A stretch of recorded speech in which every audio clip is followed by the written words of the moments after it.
Welcome to Mother Teresa tuition points online education portal में मैं विकास कुमार भारती आप लोगों का बहुत बहुत स्वागत करता हूं।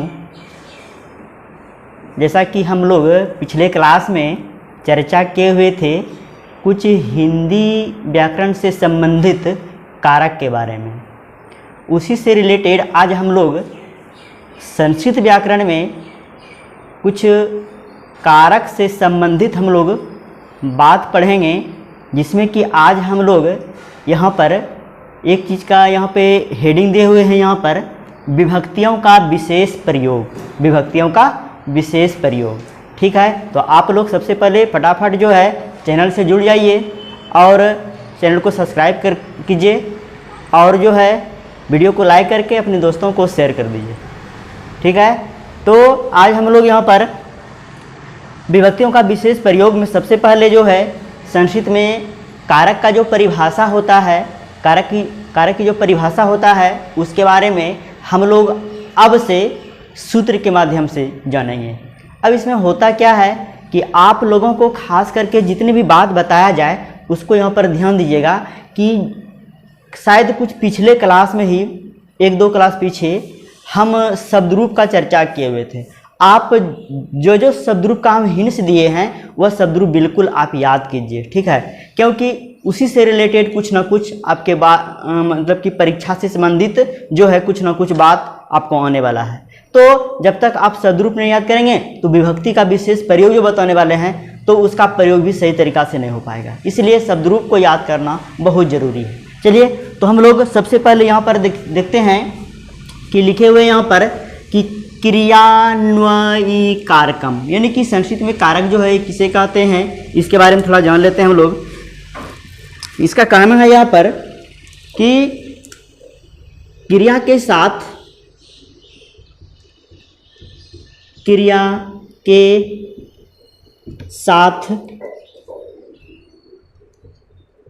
जिसका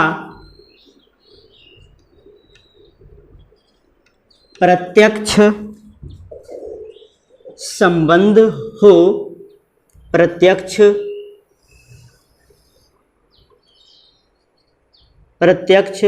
संबंध हो अथवा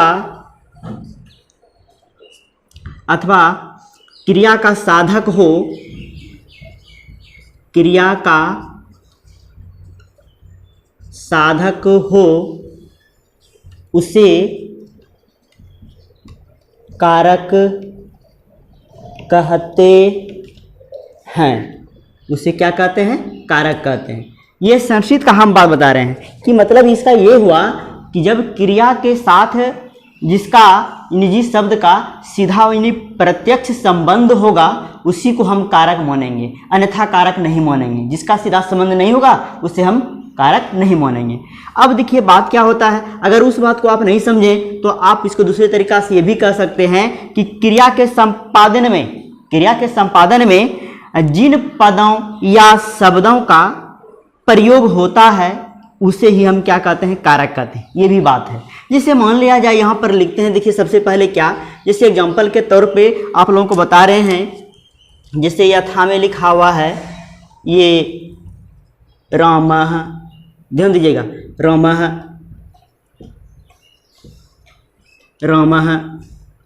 उसके बाद है रामः विद्यालयात् आगच्छति, हम अभी कारक का बात बोल रहे हैं, बाकी बात और किसी का नहीं। पहले बात समझ लीजिए हम क्या बोलना चाहते हैं कि रामः विद्यालयात् आगच्छति लिखा हुआ है, राम विद्यालय से आता है। इस वाक्य में जो है, इस वाक्य में रामः लिखा हुआ है, विद्यालयम लिखा हुआ है। पहले बात समझिएगा, रामः लिखा हुआ है, विद्यालयात् लिखा हुआ है, या इसके स्थान पे गृहात् लिखा रहता तो, या फिर गृहम लिखा रहता, किसी भी तरीका से, तो इसका मतलब ये सभी क्या हो जाता है? कारक हो जाता है। क्या हो जाता है? कारक हो जाता है। देखिए उसके बाद है ये सभी पद क्या कहलाता है? क्रिया।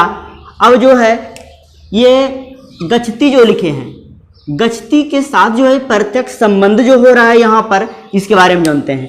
प्रत्यक्ष संबंध जब हो रहा है किसके साथ, बताइए किसके साथ हो रहा है? इसका मतलब है यहाँ पर साक्षात जब संबंध हो रहा है, ये क्रिया है मेरा, और इसका साक्षात संबंध किसके साथ हो रहा है बताइए। तो यहाँ पर जो है विद्यालयात है या गिरिहा में लिखा हुआ है या फिर कुछ भी इसके आधार पे लिखा रहता, तो इसका मतलब ये सभी क्या हो जाता, कारक हो जाता। राम है, गिरिहात है या फिर विद्यालयात है, तो इस तरह क्या हो जाता, ये कारक हो जाता। उसके बाद है, ध्यान दीजिएगा, यहाँ पर लिखते हैं कि संस्कृत में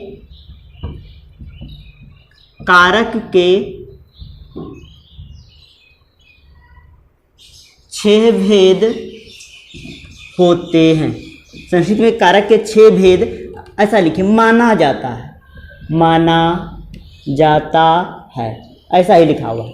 अब संस्कृत में कारक के 6 भेद माना जाता है, वो कौन कौन सा है देख लेते हैं। यहाँ पर लिखा हुआ है, सबसे पहला ये इसको क्या कहते हैं, ये हो गया कर्ता, दूसरा है कर्म, तीसरा है करण, चौथा है संप्रदान, फिर पांचवा है अपादान, और फिर छठा है अधिकरण। अब इतना हो गया, पहले बात समझिए, ये 6 कारक संस्कृत में माना गया है। अब बात रह गया यहाँ पर, हम देखिए नोट में एक बात लिखते हैं, थोड़ा ध्यान दीजिएगा। यहाँ पर लिखते हैं कि संबंध और संबोधन को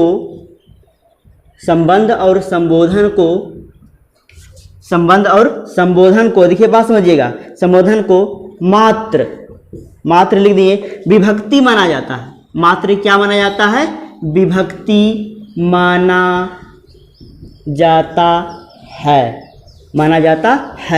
अब देखिए माना जाता है, अब क्या लिख दिए यहाँ पर, माना जाता है कारक नहीं, मतलब ये हो गया कारक नहीं माना जाता है, क्योंकि इन दोनों यानी संबंध और संबोधन के साथ क्रिया का प्रत्यक्ष संबंध नहीं होता है।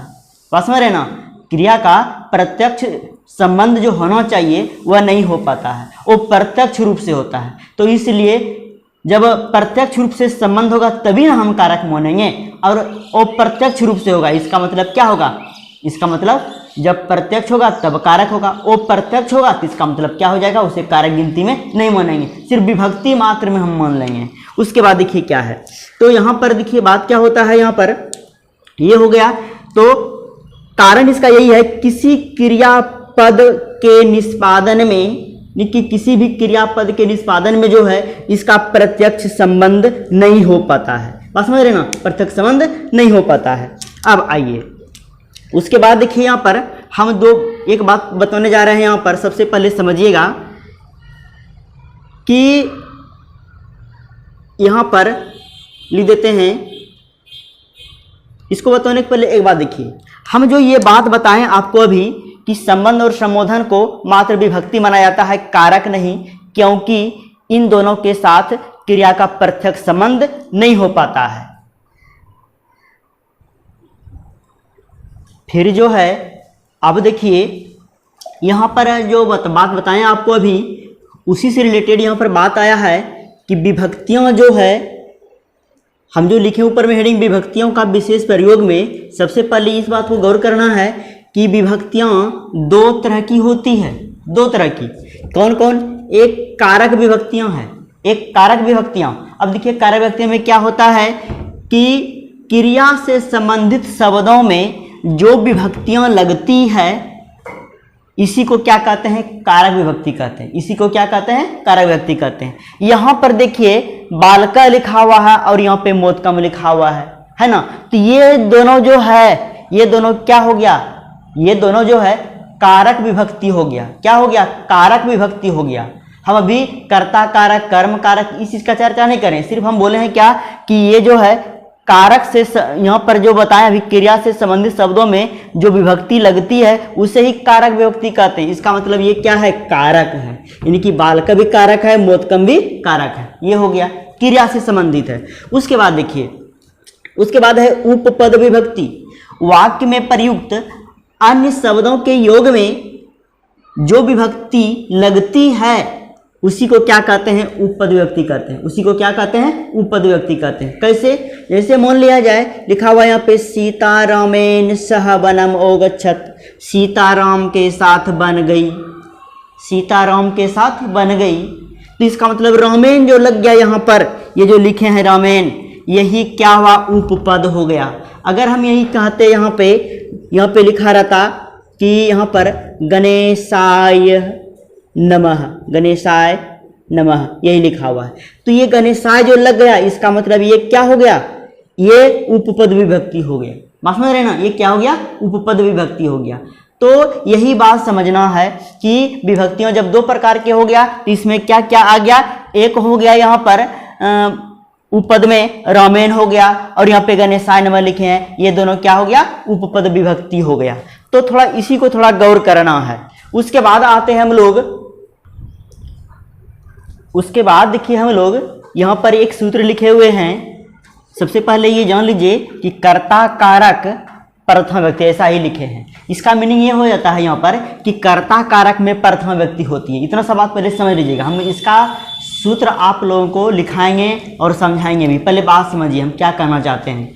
अब सबसे पहले यहाँ पर देखिए एक चीज़ है यहाँ पर कि सूत्र में है प्रातिपदिकार्थ लिंग परिमाण वचन मात्रे प्रथमा, ऐसा ही लिखा हुआ है। पहले समझिए, लिंग परिमाण वचन मात्रे प्रथमा।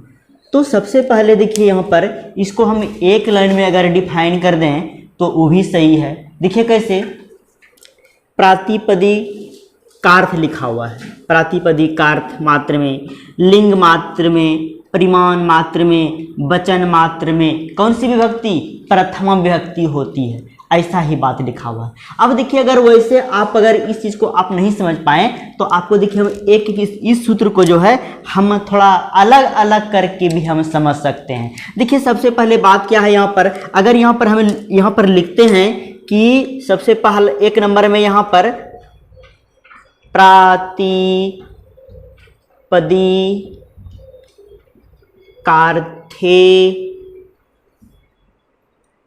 प्रथमा, या अगर वैसे भी नहीं समझे तो यहाँ पर हो जाता है अभिधेय मात्रे, अभिधेय मात्रे प्रथमा। देखिए बात क्या है, पहले बात समझिएगा हम क्यों ये बात लिखे हैं।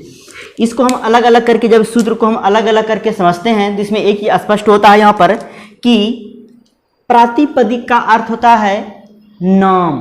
क्या होता है, नाम या संज्ञा के अर्थ में प्रयोग जो करते हैं, और अभिधेय का अर्थ ही होता है नाम का प्रयोग, नाम का प्रयोग। तो लिखा, अब आपको देखिए बताते क्या है, यहाँ पर लिखा हुआ है किसी व्यक्ति, यहाँ पे लिखते हैं किसी व्यक्ति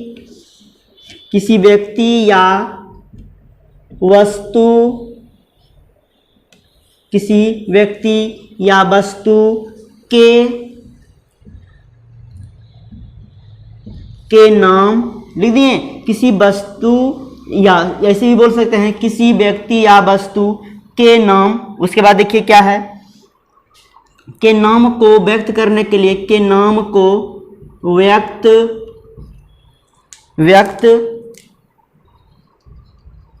करने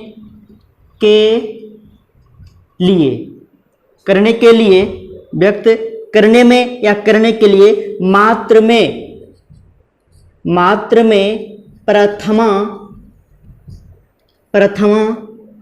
विभक्ति होती है, मात्र में प्रथमा विभक्ति होती है, ऐसा ही लिखा हुआ है। पहले बात समझिए कि हम क्या बोलते हैं।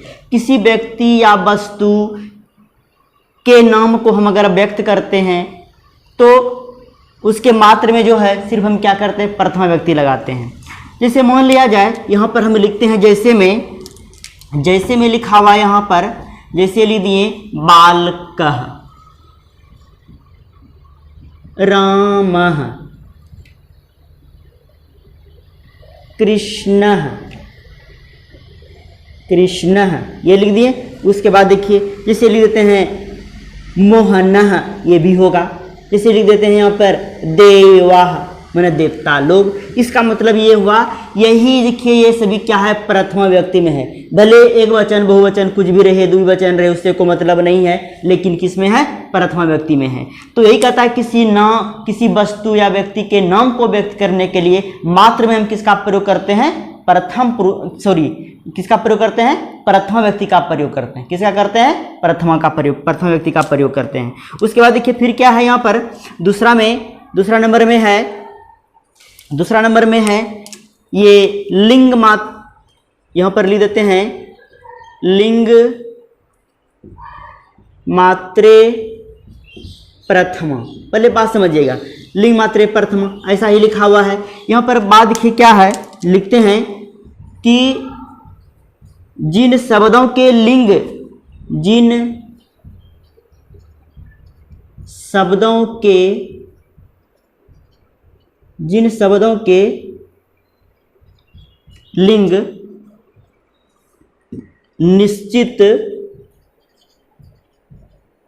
निश्चित लिख दिए, मतलब निश्चित होना चाहिए। पहले बात समझिए, निश्चित होता है। जैसे कि यहां पर लिखते हैं, लिखा हुआ है उच्चय, नीचय, उच्च में ऊंचा, नीचे में नीचे। जैसे यहाँ पर लिखते हैं राम, लिंग तो निर्धारण हो रहा है, यहाँ पर निश्चित है, इसका लिंग निश्चित है। तथा जिन शब्दों के लिंग निश्चित नहीं हैं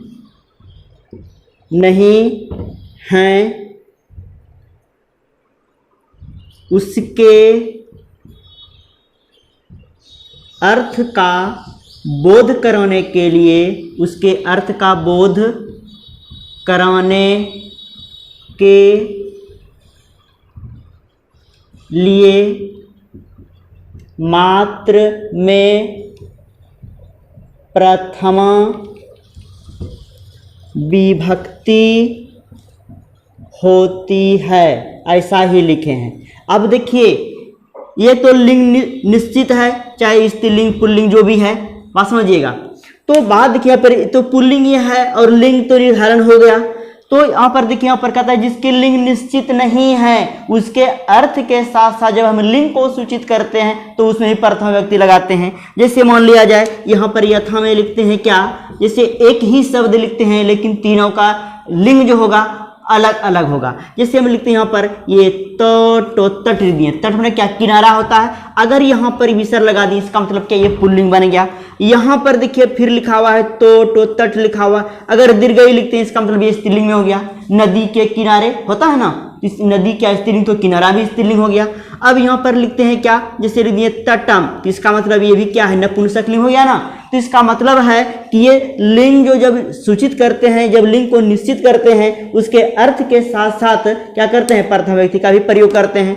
उसके बाद तो इसका मतलब ये क्या हुआ, लिंग निर्धारण हो गया, ये पुल्लिंग, ये स्त्रीलिंग और ये नपुंसकलिंग। और तीनों का अर्थ क्या होता है, किनारा होता है। उसके बाद देखिए 3 नंबर में क्या है, तीसरा नंबर में है कि परिमाण वचन मात्रे, परिमाण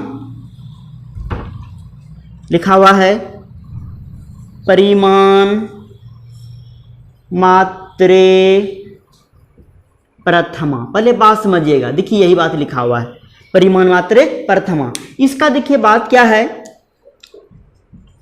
परिमाण का अर्थ होता है, देखिए क्या, जैसे कि हम बोलते हैं ना वजन, माप या तौल, माप या क्या, तौल, माप तौल होता है ना वही। तो यहां पर देखिए मात्र का बोध कराने के लिए मात्र का बोध कराने के लिए, मात्र का बोध कराने के लिए, परिमाण मात्र का बोध कराने के लिए प्रथमा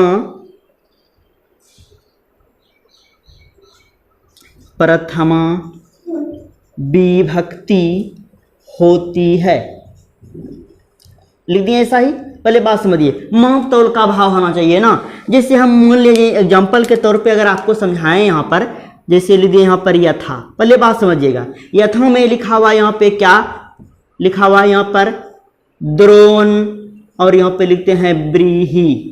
पहले बात समझिए, यहाँ कोई भी माप तौल अगर कुछ भी करते हैं तो यहाँ द्रोण का अर्थ है यहाँ पर पसेरी, और यहाँ ब्रीही में होता है धान्य या चावल। तो कहता है माप तौल का जब भाव व्यक्त करते हैं तो उसके अर्थ में मात्र में प्रथम व्यक्ति का प्रयोग करते हैं। तो हालांकि है बहुवचन में, लेकिन किस में है? प्रथम व्यक्ति में है। यहाँ द्रोण शब्द का रूप जो है ये प्रथम व्यक्ति में प्रयुक्त होता है, क्योंकि ये माप तौल के भाव को व्यक्त करता है। इसलिए ये क्या हो गया मेरा? ये क्या है? प्रथमा व्यक्ति है।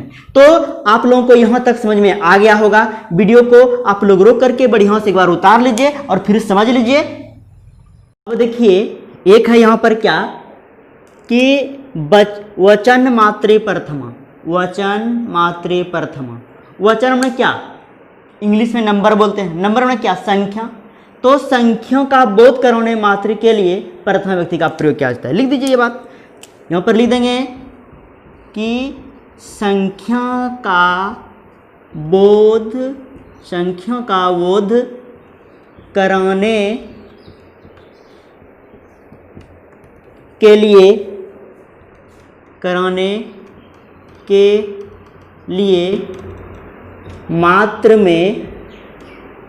में प्रथमा विभक्ति होती है, प्रथमा व्यक्ति होती है। संख्याओं का सिर्फ बोध कराने में सिर्फ क्या करेंगे? प्रथमा व्यक्ति का प्रयोग होता है। कैसे? यहाँ पर जैसे में लिखते हैं, यहाँ पर जैसे में यथा, जैसे लिखते हैं ना एक, मैंने क्या हो गया? एक स्त्रीलिंग, पुल्लिंग, नपुंसकलिंग कुछ भी हो सकता है। जैसे एक लिखे पुल्लिंग है, एका लिखेंगे स्त्रीलिंग होगा, लेकिन फिर भी होगा संख्या का ही बोध। अब यहाँ पर लिखते हैं क्या? द्वौ, दो हो गया, संख्याओं का बोध हो रहा है। यहाँ पे लिखा हुआ त्रयः, संख्याओं का बोध हो रहा है। बहुत सारा हो सकता है, क्या लिख देंगे? बहवः, मैंने बहुत होता है, बहवः मैंने बहुत, ये हो गया। तो संख्याओं का बोध करा रहे हैं, तो इसमें प्रथमा, ये भी प्रथमा, ये भी प्रथमा, तो ये सभी क्या हो गया? प्रथमा हो गया, ये भी प्रथमा है, बहुत सारा है, इसका मतलब बहुत।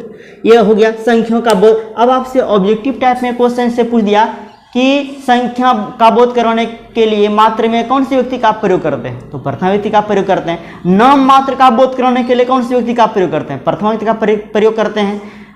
जिन शब्दों के लिंग निश्चित नहीं है उसके अर्थ के साथ साथ लिंग को सूचित करने के लिए कौन सी व्यक्ति का प्रयोग करते हैं? प्रथम व्यक्ति का प्रयोग करते हैं। तो हम प्रथमा का बात चर्चा करें तो प्रथमा ही लगेगा। उसके बाद देखिए, उसके बाद है सूत्र में कर्तरी प्रथमा। पहले बात समझिएगा, कर्तरी प्रथमा। यहां पर इसका हो जाएगा कि कर्ता कारक में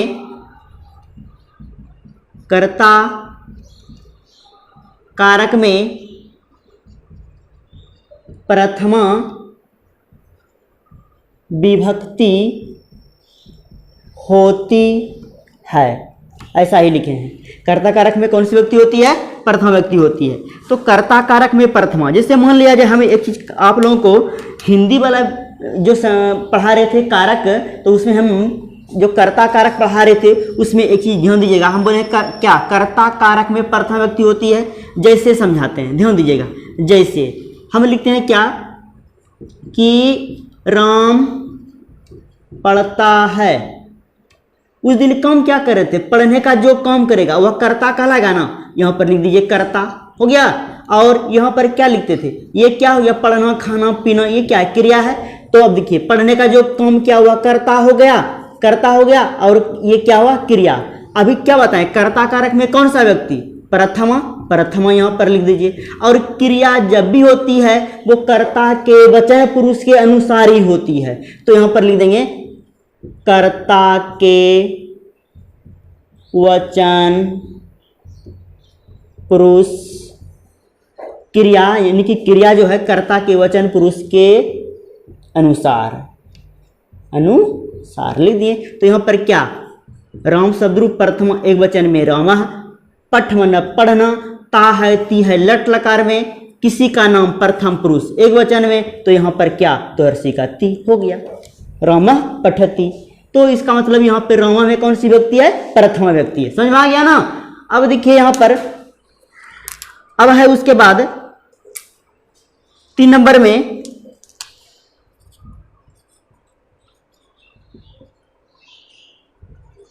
संबोधने च,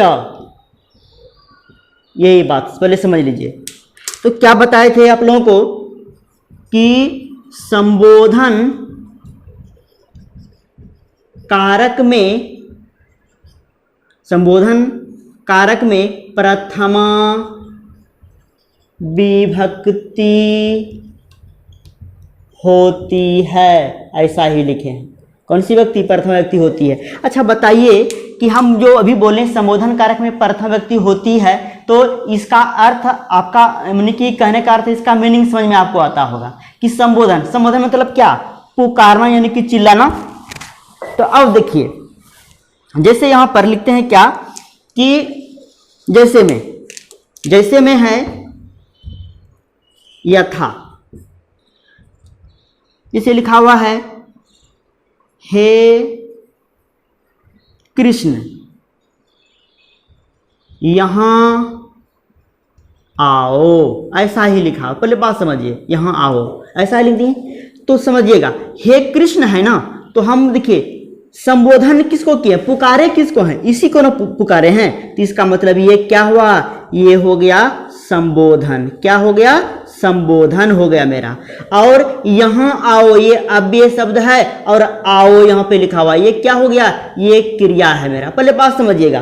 तो ये क्या हुआ, संबोधन है और ये क्या है, यहां पर अव्यय है और यहां पर आओ क्या है, क्रिया है। तो ये संबोधन है और इसी के बारे में आपको हम अभी क्या बताएं कि ये जो हो जाएगा संबोधन। तो संबोधन में कौन सा विभक्ति, संबोधन में प्रथमा व्यक्ति। संबोधन में क्या हो जाता है, प्रथमा व्यक्ति। तो संबोधन में जब प्रथमा व्यक्ति हो गया तो इसका मतलब ये क्या हो गया, ये हो गया प्रथमा हो गया।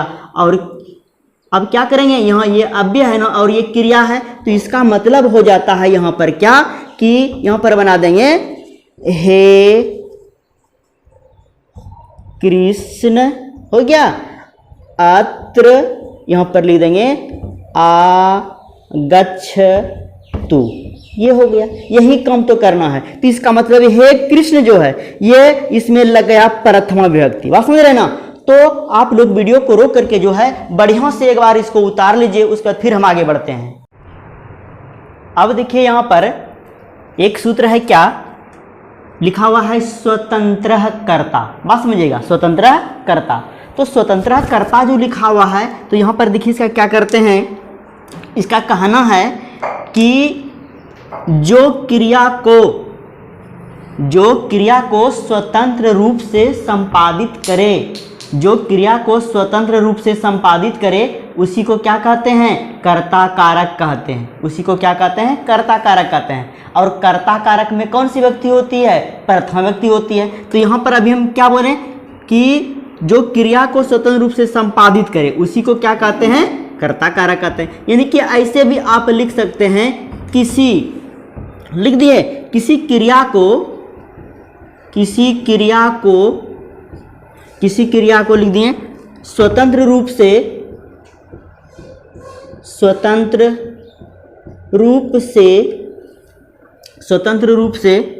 संपादित करने वाले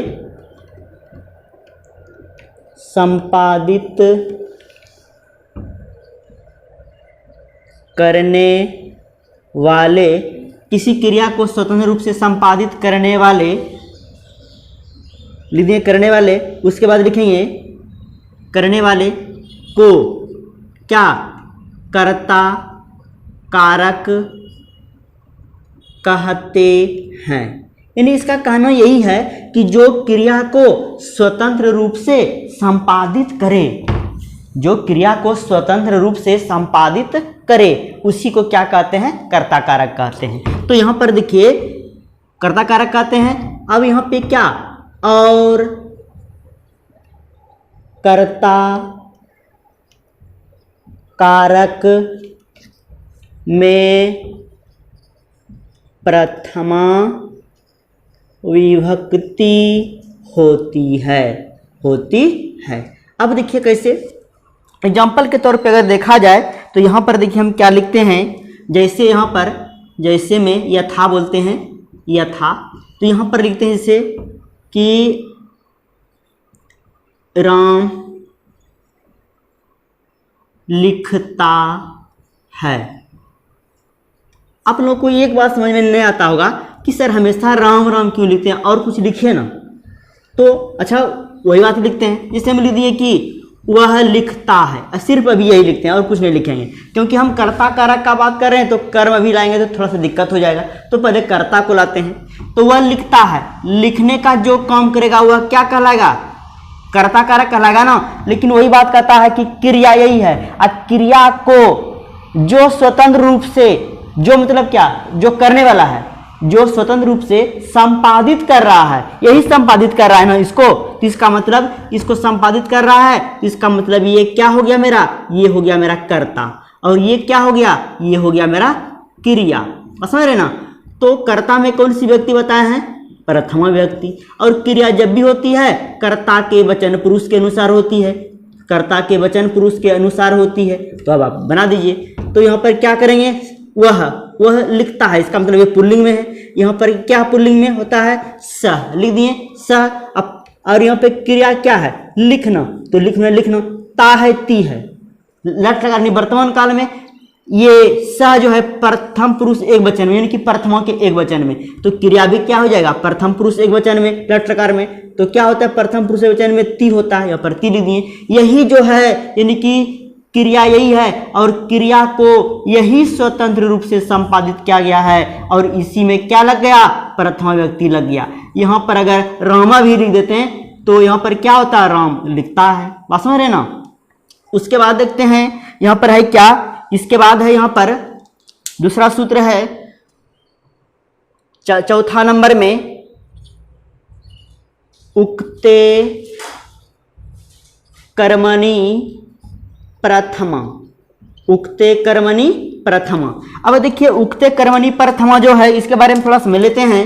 उक्ते कर्मणि प्रथमा में देखिए, उक्ते कर्मणि प्रथमा लिखे हैं, इसमें जो है क्या कि वाक्य जब कर्म वाच्य में रहे तो कर्म क्या होता है, उक्त कर्म प्रधान होता है।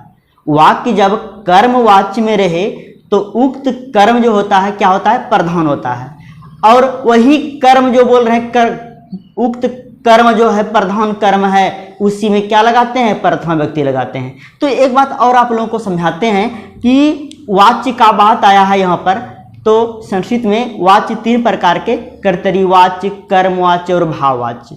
कर्तरी वाच्य जो सामान्य रूप में हम लोग जो अनुवाद बनाते हैं, राम पढ़ता है, वह जाता है, स पठती, रामा पठती, ये सब क्या सामान्य हो गया।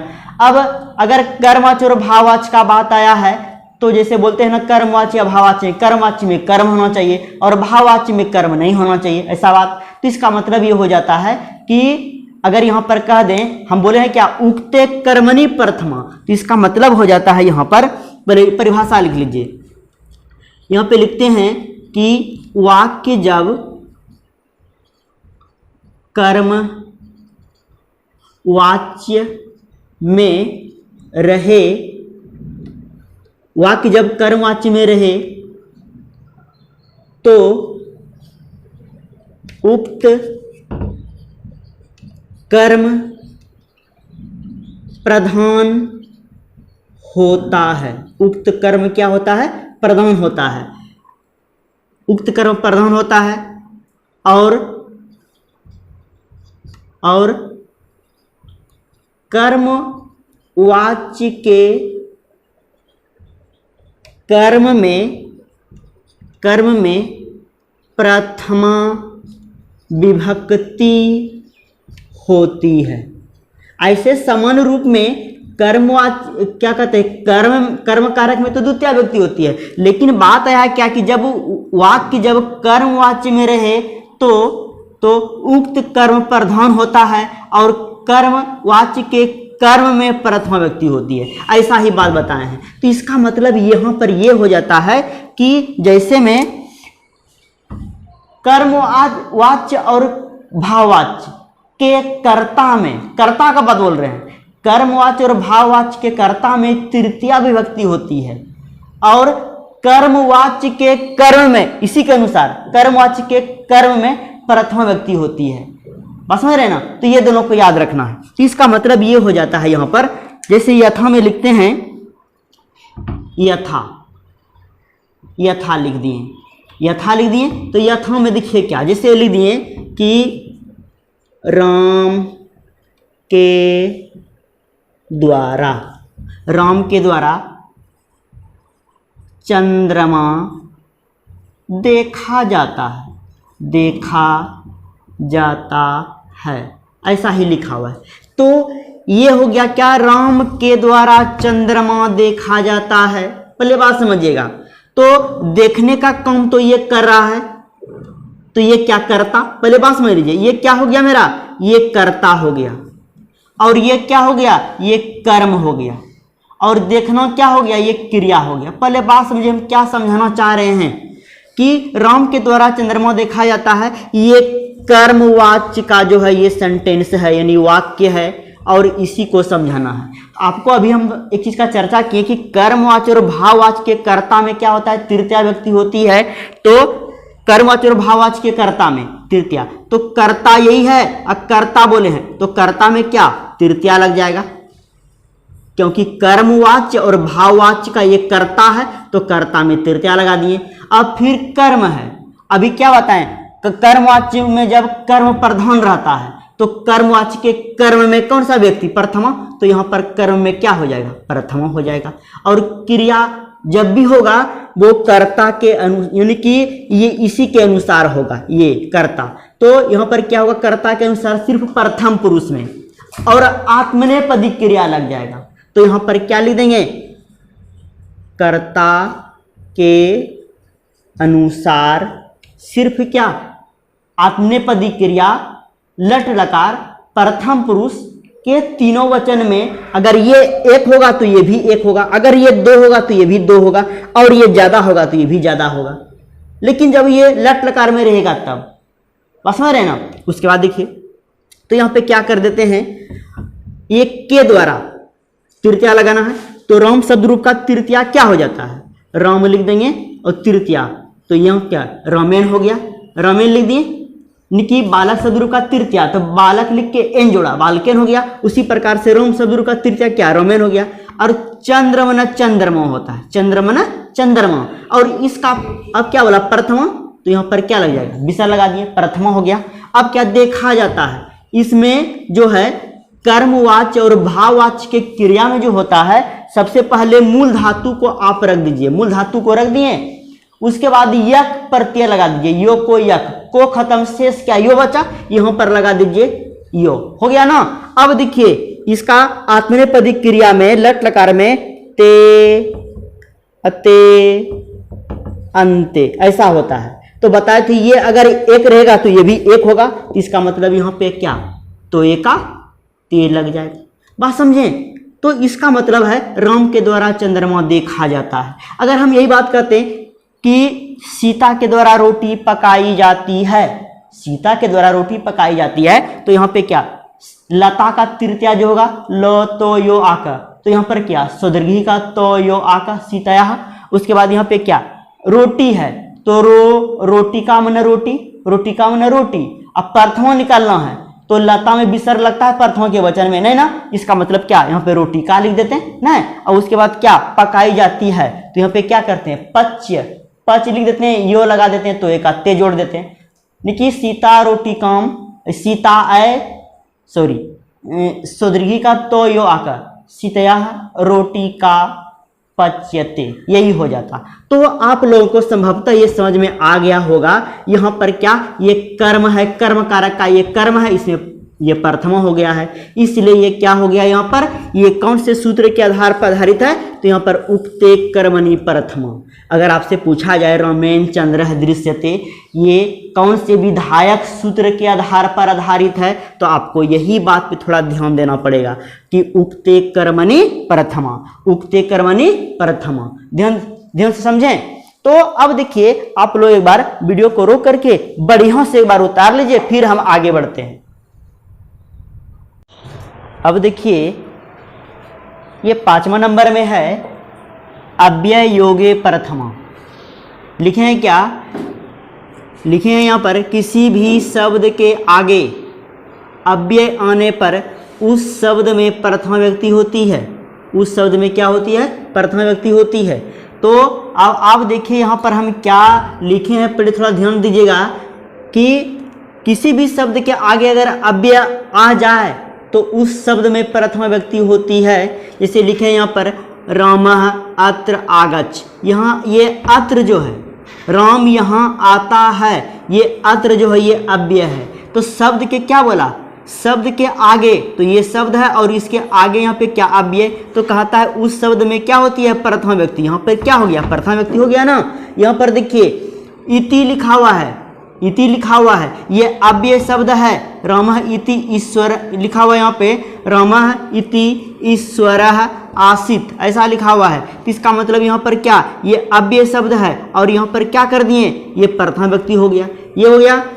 तो अब देखिए यहाँ तक प्रथमा व्यक्ति में जितना सारा सूत्र था हम यहाँ पर इसको क्लियर कर दिए, ठीक है। अब बारी है आप लोगों के साथ जो है थोड़ा सा कुछ डिस्कस करने का, कि अब हम होमवर्क का थोड़ा सा डिस्कस कर लेते हैं, कि होमवर्क देते हैं, थोड़ा सा हमको भी अच्छा लगता है कि नहीं आप लोग बना कर अच्छे से भेजते हैं, व्हाट्सअप करते हैं तो बड़ा अच्छा लगता है। तो यहाँ पर देखिए HW में दिए हैं आस धातु मन होना, इस मन चाहना, अप्रच्छ मन पूछना। ये धातु है, इसको केवल लिरिट लकार में तीनों पुरुष तीनों वचन में लिखना है, सिर्फ लिरिट लकार में और कोई भी लकार नहीं। और यहाँ पर है तृतीया व्यक्ति के एक वचन में इस सबको लिखना है, यानी कि ये सभी जो है प्रथमा में है, आपको तृतीया में बदलना है। माता पिता विद्वान, फिर यहाँ पे फलम और ये भगवान लिखा हुआ है।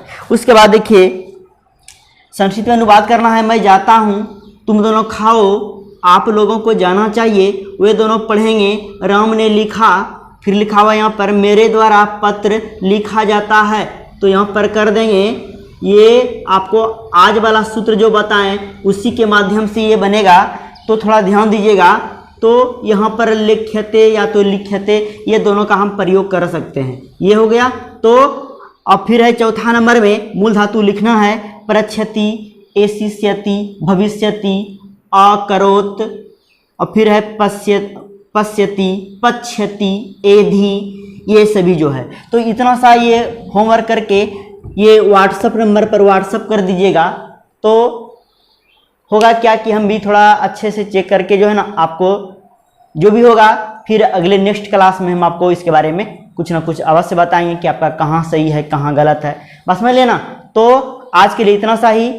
विशेष हम क्या बोलेंगे, आप अपना ध्यान रखिए, अपने परिवार का ध्यान रखिए। आपने मुझे पढ़ाने का मौका दिया, इसलिए आपको हम हृदय से धन्यवाद देते हैं। Thank you.